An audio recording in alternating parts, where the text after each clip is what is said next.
Good evening, you're watching Left, Right and Centre. I'm Vishnu Shom. With India seeing record numbers of COVID cases and with the number of vaccinations nowhere close to where it should be, various states are looking at innovative solutions to try and deal with COVID. How appropriate are some of these methods being adopted? Among them, the state of Goa, which has said that patients will be treated with the drug Ivermectin 12 mg for a period of 5 days. Now, the Goa government says that various panels from the UK, Italy, Spain and Japan have found a statistically significant reduction in mortality, time to recovery and viral clearance. But the World Health Organization still believes that the drug needs to be administered under emergency use conditions. Now, we'll be asking a panel of doctors whether the use of Ivermectin can cut down the risk of contracting COVID. Can it be used if you have already contracted COVID? Also on the show, how Paytm is helping fight COVID. We'll be speaking to the Paytm founder, Vijay Shekhar Sharma, also the governor of Gujarat, Acharya Devvrat. But first, a couple of details about Ivermectin itself. The drug, it's been called a wonder drug, not necessarily in terms of the use of against COVID, but certainly certain ailments after it was first discovered quite some time back. But what the Goa government is doing on the basis of some recent literature is that they're trying to apply it to COVID. Now, what the Goa government has done is that they have approved Ivermectin for preventive treatment in the state. It's been approved for all adults in Goa. The Goa government says it reduces severity of the illness and that patients will be treated with Ivermectin 12 mg for 5 days. So is this really the way forward? Joining us now, Dr. Joseph Brito. We are also joined by Dr. Hemant Thakur and Dr. Padma Srivastav. All of them extremely qualified in looking at the use of drugs in a situation like this. Dr. Brito, let me come to you first. There are journals of late which have said that this line of treatment isn't necessarily bad. For example, the American Journal of Therapeutics has said that regular use leads to large reductions in transmission. Do you believe this is an appropriate line of treatment? Vishnu, good evening, and thank you for the opportunity for me to add my voice to the dialogue. These are desperate times, and one doesn't blame individual patients or physicians, policymakers, or in this case, Health Minister Rane, Chief Minister Pramod Sawant, in exploring whatever option might impact the impact of the pandemic. However, where Ivermectin, the drug, is concerned, the jury is out. One has to ask the question why reputed, respectable organizations like the WHO, like the US FDA, the CDC, the US NIH, the Institute of Health, why the European Medical Agency, none of whom have advocated the use of Ivermectin either for prophylaxis, which by definition means prevention, yep, or for the treatment to mitigate the severity of the illness. And the reason is simply that there isn't robust randomized controlled trials that have been sufficiently powered, that have been well designed to show unequivocal benefit for Ivermectin, either as a prophylactic agent or as an anti-inflammatory agent to mitigate the severity of the. Okay. Dr. Thakur, what are your views on this? Is it, firstly, from a safety standpoint, is it safe to be administered in the manner proposed? Let me be quite honest. You know, Ivermectin was given birth to initially by the Bangladeshi scientists who said you give doxycycline, Ivermectin is a combination. But when we did the clinical trial where one arm was Ivermectin, doxycycline, the other arm was favipiravir, it was very clear that the antiviral activity of Ivermectin in the dose that we give it, 12 milligrams once a day, is extremely poor. And to really get good antiviral activity, you have to give it in at least 5 to 6 times the dose than what is already prescribed, and which would make it toxic. Right. So in my opinion, as an antiviral drug, I'm still guarded on that. Now, whether you want to use it for prophylaxis, The American Journal of Therapeutics, which has promulgated this article, has seen it in 2,500 patients. Of course, today anybody can take the shelter of emergency approval, but I would be still extremely wary. You know, HCQS on one hand is a very safe drug and we can use it for years and months on end. But ivermectin is an antiparasitic and I don't know the long-term side effects. So I would be a little wary about allowing it for prophylaxis. Okay. Dr. Srivastav, the World Health Organization has also said that, there are problems associated with its use. Dr. Soumya Swaminathan, the chief scientist of the WHO, said safety and efficacy are important when using any drug for a new indication. The WHO recommends against the use of ivermectin for COVID-19 except within clinical trials. What's being proposed in Goa aren't clinical trials at all. Are you, as a medical professional, okay with the use of the drug as is being suggested? Vishnu, you said this, that, it's a very tightrope walk. Yep. Now, let me say that, in fact, we've been using ivermectin. Let me be very frank about this. Even in the first wave, a lot of major institutes were using this, both as prophylaxis amongst healthcare workers as well as those who were exposed to a proposed infection. In fact, I've eaten them. Okay, and also the dosages actually varied amongst. I'm just giving you the practical side of what is happening. Science be it as it may. So there were these prophylactic regimes like 3 times, 3 consecutive days repeated on 7th day and then once a month thereafter. And there's AIIMS Bhubaneswar who published a trial with 2 doses 72 hours apart in treatment part of it. So having said all that, certainly it's not a magic bullet. I don't think it's going to be the answer for the end game of pandemic as it's being put out. But those are very bold statements which absolutely have no evidence whatsoever to make those statements. They'll be dangerous to do that.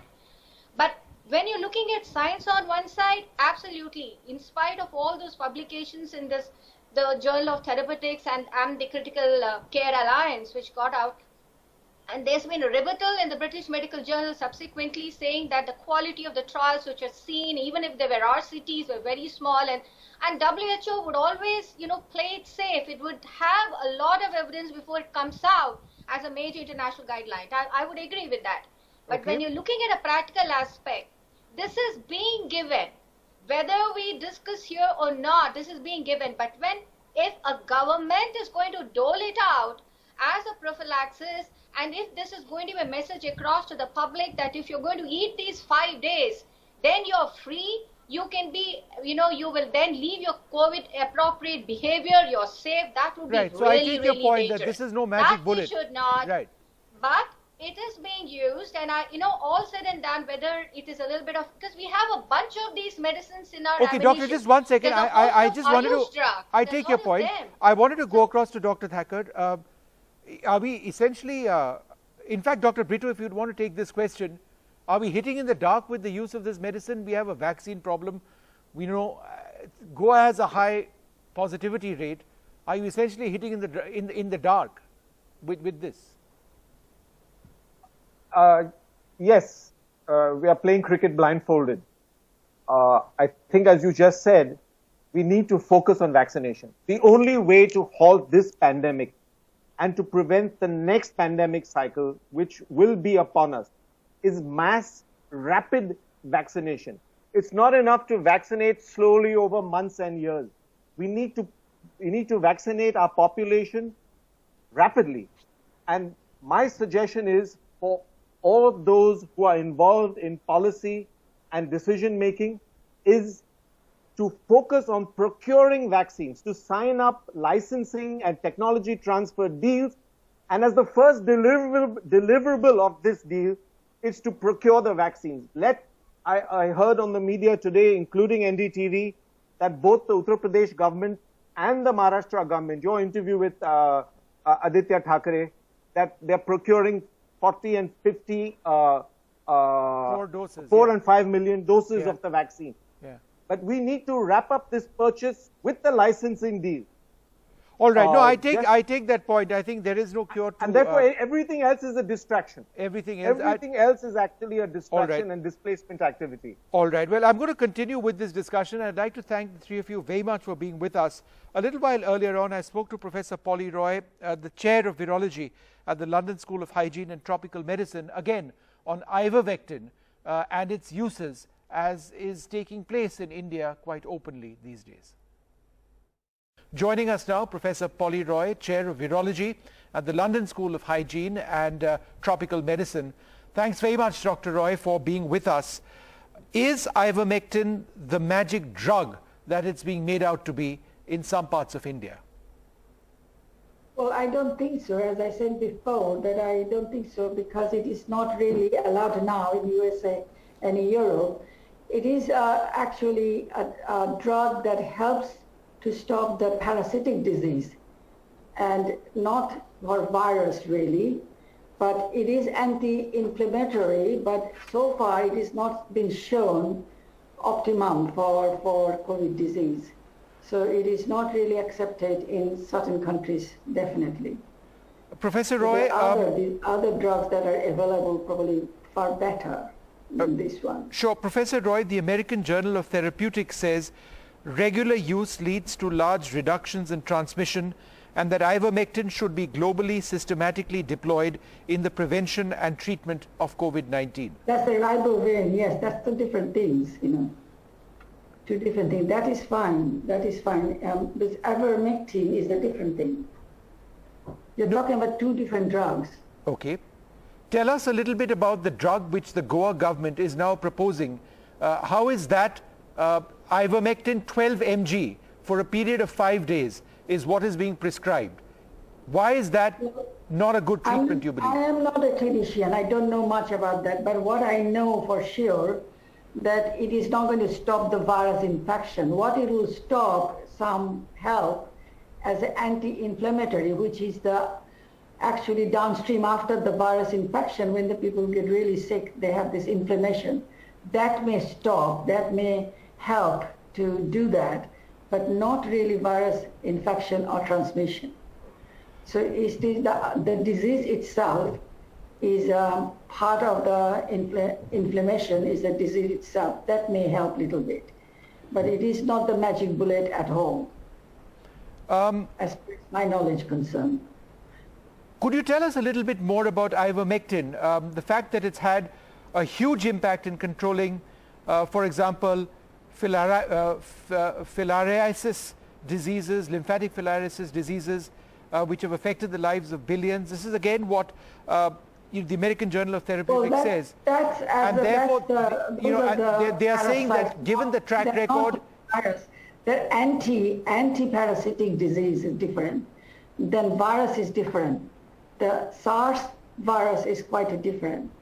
So I don't work with the parasite, but I'm a virologist, and I know for this virus infection, for SARS-2 infection, we don't think this is much help, really, except when the disease gets severe due to inflammation, the generalized effect maybe, but particularly not for this, because it is used for the treatment of parasites, like a worm, not really viruses. Right. Professor Roy, again, I'm just going to refer to what the American Journal of Therapeutics says and then get your opinion. The American Journal of Therapeutics says the high binding activity of ivermectin to the SARS-CoV-2 spike protein could limit binding to either the ACE2 receptor or sialic acid receptors respectively, either preventing cellular entry of the virus or preventing certain other conditions. They are talking about it is the as an antiviral drug binding. That I have no knowledge about that, because I know the binding to RBD, which is the receptor bindings of the virus, is very specific. So how would this help? I don't know that. Okay. I have no evidence about that I can say that is for sure. But what I can say that it may help to reduce the inflammation, to reduce the disease itself. But virus entry is very specific. So that needs very specific drug for that, which will stop the interaction between the ACE2 receptor versus the virus binding site, which is the RBD, and that is highly specific. Professor Roy, the bottom line over here, which a lot of people want to know about, and I take all of the points that you're mentioning, is safety. Is this drug safe for administration, in your opinion, in the manner in which it's been proposed? In other words, 12 mg for a period of 5 days. As far as is my knowledge, that they are not allowed generally in US or Europe. So there must be some problem with that. Okay. In fact, I was told that it doesn't have too much effect, really, for virus infection, definitely. Right. In fact, the chief scientist of the World Health Organization, Dr. Swaminathan, has said that the safety and efficacy are important when using any drug for a new indication, and that the WHO recommends against the use of ivermectin for COVID-19 except within clinical trials. All right, so that's what the WHO has said. So let's look at this within the context of clinical trials. Would you believe, as an expert, that this drug shows promise? Well, I'm expert in viruses. I'm not expert in the drugs. You have to remember that, because I am not a clinical person. But I can tell you that virus infection is extremely specific to the host, which is the human receptor. Very specific. It's not generalized like that. So I don't believe it's going to be very efficacious. I think that we have to get the different kind of drugs that will break the interaction between the receptor and the virus. Sure. That is very important. It has to be highly specific. This is good for the parasitic disease, as they talked about that. That's the reason it was developed before, and that is fine. That also simply related a little bit because the inflammation. Right. That's the general inflammation for the virus disease or parasitic disease or bacteria, whatever, general inflammation. That may control some, but not really targeted drug. It cannot say there is actually anti-SARS or anti-COVID drug. You cannot say that. It is not so.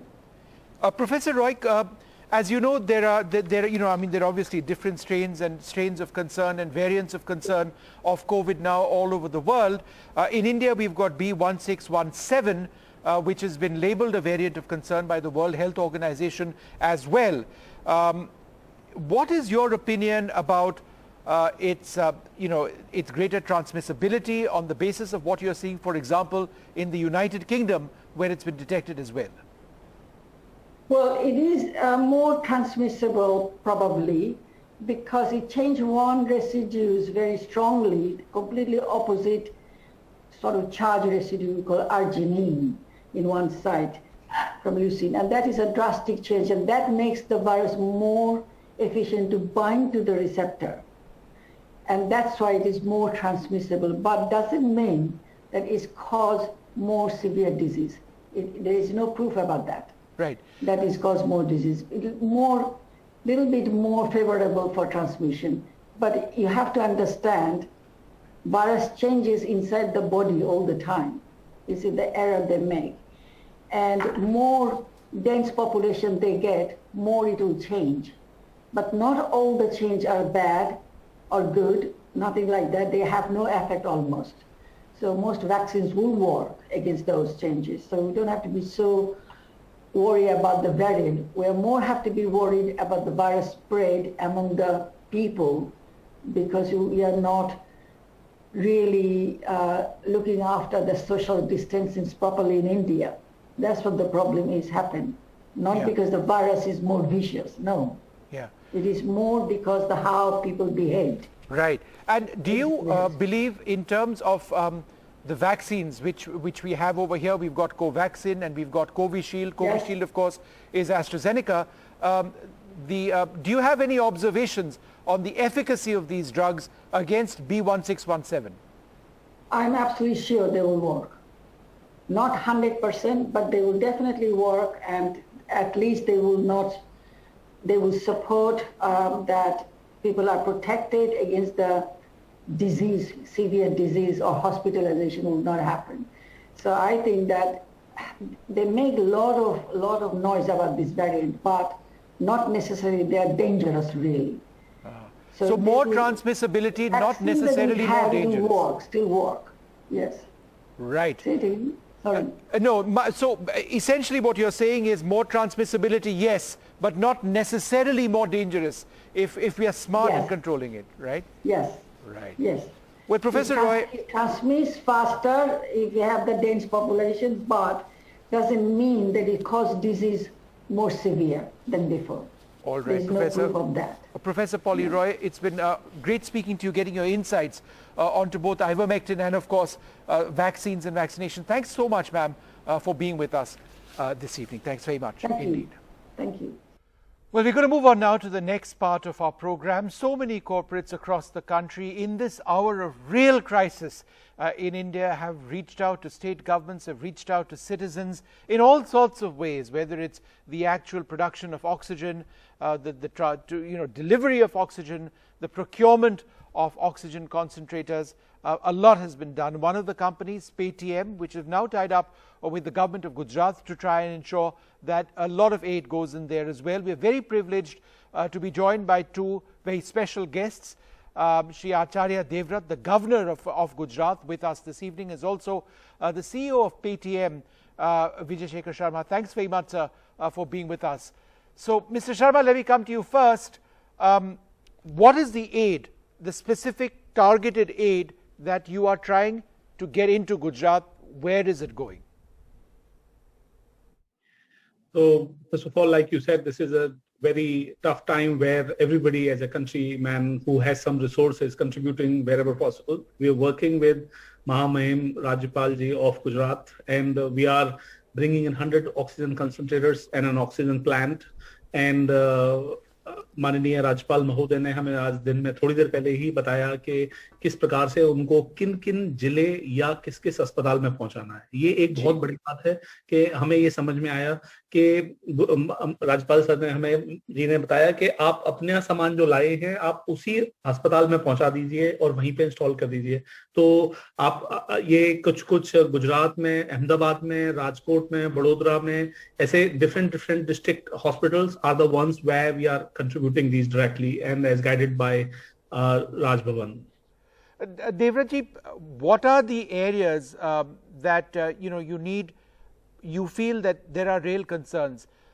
Vaccination is a big problem now, obviously, across India. Is that a big concern for you going forward in Gujarat? निश्चित रूप से कि जिस प्रकार से सरकार ने पहले 45 वर्ष से अधिक आयु के लोगों के लिए निश्चित की थी, हमने उस दिशा में ज्यादा बल दे करके और उन लोगों को दूसरी वैक्सीन की ओर भी बढ़ना चाहिए ताकि वो बुजुर्ग लोग सेफ हो जाएं। और उसके बाद जो 18 वर्ष से ऊपर के लोगों के लिए निश्चित किया गया है, अब देखने में आ रहा कि सारे देश में अलग अलग प्रांतों में वो भी कार्यक्रम शुरू हो चुके हैं। वो पहले बुकिंग कराते हैं और बुकिंग उतनी ही की जाए जितनी वैक्सीनेशन आती रहे। अधिक वैक्सीन आए तो बढ़ा दें, कम हो तो रखें, नहीं तो वैक्सीनेशन सेंटर पर जो भीड़ बढ़ रही है जी, वो एक चिंता का विषय है, वो नहीं होनी चाहिए। जितना लोग बुकिंग हो उतने ही लोग जाएंगे तो ज्यादा सुव्यवस्था रहेगी और भीड़ भाड़ से बच के कोरोना को बढ़ने से बचाया जा सकता है।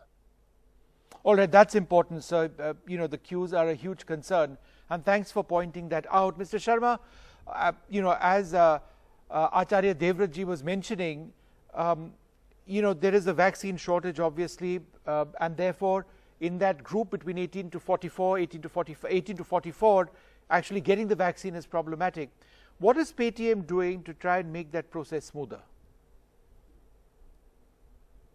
So, Vishnu, there is no doubt about it that this requires oxygen concentrator and oxygen plants. Along with it, as we all understand, that comes once you have got infected. But there is a larger effort that we all need to bring in to save people to get affected, and there is no other better option than vaccine. Even though vaccine supply is limited and availability is far limited in terms of as much we expect, but it is even more important because there is a desire in people to get their vaccination done. And we've created an app where in Paytm, there is a section where you can check where is the vaccine available near you. So उसको use करके vaccine के finder जिसे कहते हैं, vaccine finder नाम का app हमने अपने पेटीएम में लगाया है। आप अपना पिन कोड डाल दीजिए, जब आपके आसपास के अस्पताल में किसी में भी वैक्सीन के स्लॉट खाली होंगे, हमको नोटिफिकेशन भेज देंगे और उसके द्वारा आप अपना बुकिंग करा सकते हैं। तो बहुत सारे लोग, हमें बहुत अच्छा खुशी महसूस हो रही है, बहुत सारे लोग हमें मैसेज भेजते हैं कि उनको इस तरह से वैक्सीन मिली है। तो वैक्सीन सेंटर्स की नॉलेज, और इसके अलावा हम लोग अब एक नया अभियान शुरुआत करने वाले हैं विष्णु, जिसमें कि हम लोगों को ये बताने वाले हैं कि कोरोना की शुरुआत के समय में ही अगर आप अपनी दवाई लेना शुरुआत करते हैं तो आपकी सिचुएशन ऐसी नहीं पहुंचेगी कि आपको हॉस्पिटल और बेड की जरूरत पड़ेगी। और ये मेरा मानना है कि जिस तरीके से इसका प्रचार प्रसार हो रहा है, जिस तरीके से इसका फैलाव हो रहा है, हमें ना सिर्फ वैक्सीन और ऑक्सीजन, हमें लोगों को ये भी बताना है कि समय पे अपना इलाज चालू कर दीजिए, क्योंकि that is where the death count is increasing to a horrible level. The problem is that people aren't able to understand asymptomatic and many other things that they do not read as a body symptom, making them fall for this, and it takes about a week for them to realize. And then, as we all understand, tests are under stress, and then they do not start the medicine. In fact, I can tell you, as doctors say, in 7 days it spreads in our body, and after that, once the patient has got some fever or some symptom, we struggle for finding a bed. So, like I said, vaccination and now communication will be our agenda for next 4 weeks. All right. So that's really important. Communication, a key part of all of this. That's what we try and do on a daily basis. Thanks, Mr. Sharma, very much for being with us. And Acharya Devrat ji, thank you very much for sharing some time with us this evening.